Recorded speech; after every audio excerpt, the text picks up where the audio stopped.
Hello मेरे shining stars. तो आज हम कर रहे हैं सचित्र हिंदी व्याकरण कक्षा 5 बाय अमित पब्लिकेशन एडोराई सीरीज। तो प्यारे बच्चों, आज हम करेंगे अध्याय 18 निबंध लेखन। बच्चों, निबंध लेखन एक विधा है। इसमें हम अपने विचारों एवं भावों को अनेक प्रकार से व्यक्त कर सकते हैं।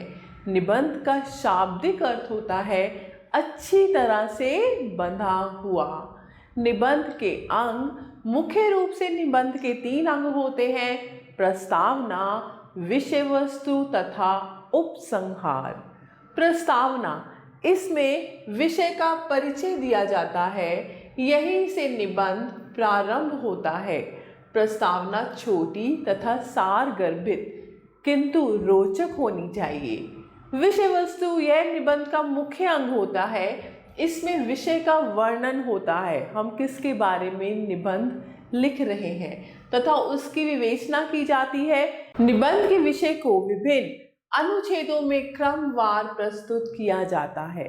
उपसंहार, यह निबंध का अंतिम अंग है। यहाँ विषय की चर्चा नहीं की जाती, अपितु निबंध की सभी बातों का सार कुछ पंक्तियों में दिया जाता है। तो प्यारे बच्चों, अब हम करते हैं कुछ उदाहरण निबंध लेखन के। पहला है व्यायाम के लाभ।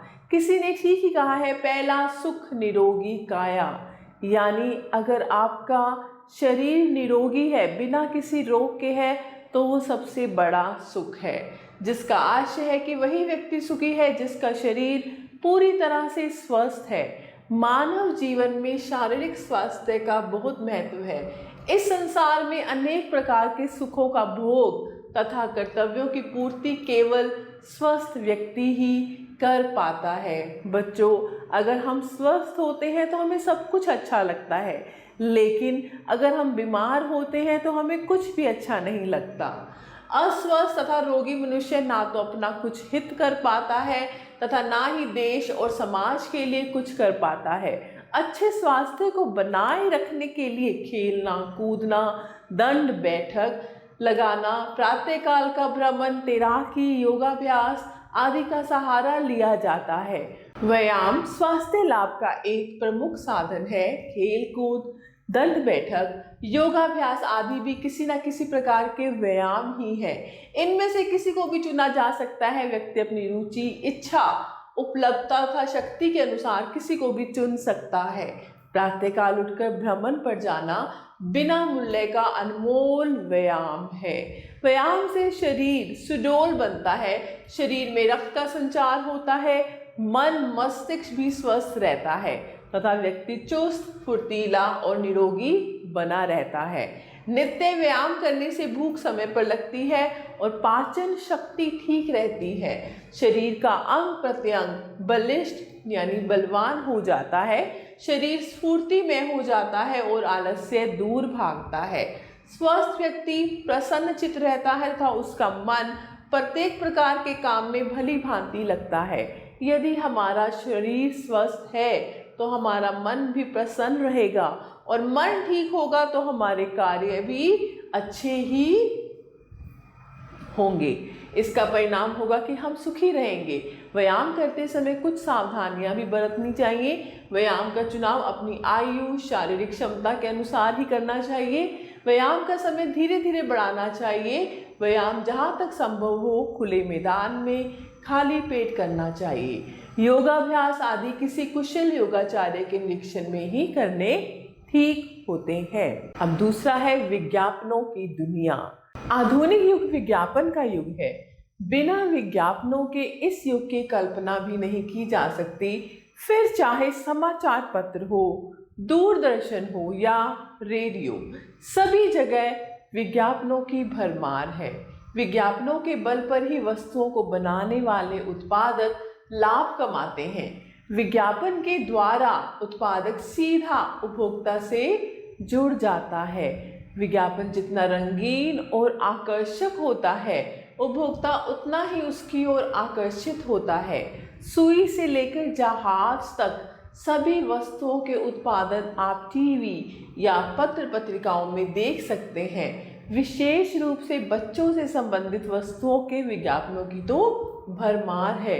बच्चे सहज ही उन्हें देखकर वस्तु खरीदने के लिए माता पिता से आग्रह करते हैं और माता पिता बच्चों का मन रखने के लिए वस्तु खरीद लेते हैं। अधिक लाभ कमाने के लिए उत्पादक बड़े बड़े फिल्मी अभिनेता व खेल जगत की प्रसिद्ध हस्तियों को वस्तुओं का प्रयोग करते हुए दिखाते हैं। इससे ग्राहक भी उनके जैसा दिखने की होड़ में वस्तु को खरीद लेते हैं। इसके अतिरिक्त वस्तु के साथ साथ आकर्षक उपहार, लकी ड्रॉ आदि भी ग्राहक को अपनी ओर खींचने में सफल हो जाते हैं। विज्ञापनों का एक लाभ यह है कि ग्राहक नए नए उत्पादों से परिचित होते रहते हैं। कई बार विज्ञापन से ग्राहकों को हानि भी उठानी पड़ जाती है। वस्तु का बढ़ा चढ़ाकर प्रचार किया गया हो तो ग्राहक सहज ही उसके जाल में फंस जाता है और कई बार वह वस्तु अपने प्रचार के अनुकूल नहीं होती। इस समय ग्राहक को हानि उठानी पड़ती है। विज्ञापन प्रचार प्रसार का बहुत सशक्त माध्यम है, परंतु आवश्यक यह है कि हम जांच परख कर ही वस्तु खरीदें। विज्ञापन पर अंधाधुंध विश्वास ना करके अपने विवेक का प्रयोग करें। अपने हितों के प्रति जागरूक होना भी आवश्यक है।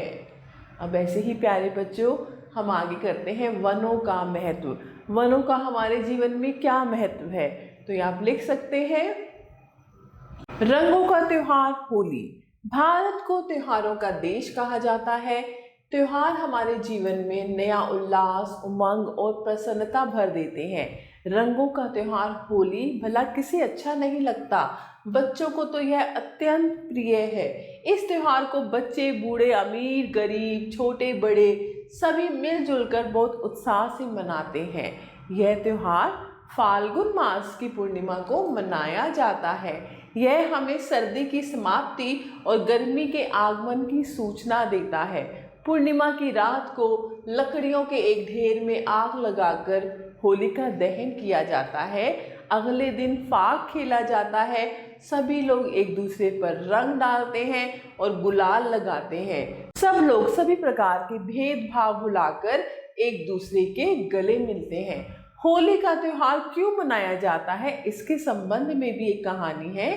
प्राचीन काल में हिरण्यकश्यप नाम का एक राजा था।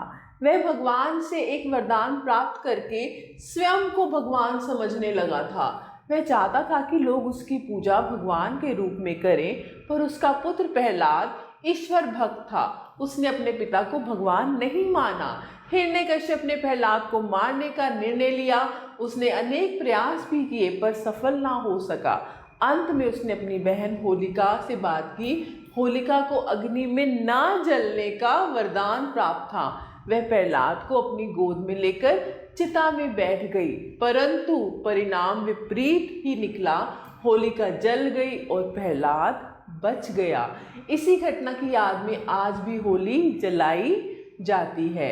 यह त्योहार मस्ती, प्रेम और स्नेह का संदेश देता है। इस त्योहार पर दुश्मन को भी गले लगाकर वैर भाव भुला दिया जाता है। अतः हमें यह त्योहार सद्भावना से मनाना चाहिए और किसी पर कीचड़, गोबर या खराब रंगों का प्रयोग नहीं करना चाहिए। होली के त्योहार पर मादक पदार्थों का भी सेवन नहीं करना चाहिए।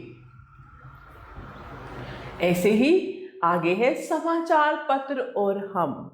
तो आप ये लिख सकते हैं प्यारे बच्चों। अब आपकी बारी। नीचे दिए गए विषयों पर निबंध लिखिए, जैसे ध्वज, अनुशासन का महत्व, मोबाइल फोन के लाभ और हानियां, प्रदूषण, समय का महत्व, कंप्यूटर, मेरी पहली हवाई यात्रा और मेरी प्रिय पुस्तक। तो प्यारे बच्चों, मैं आशा करती हूँ आपको अध्याय अच्छे से समझ आया होगा।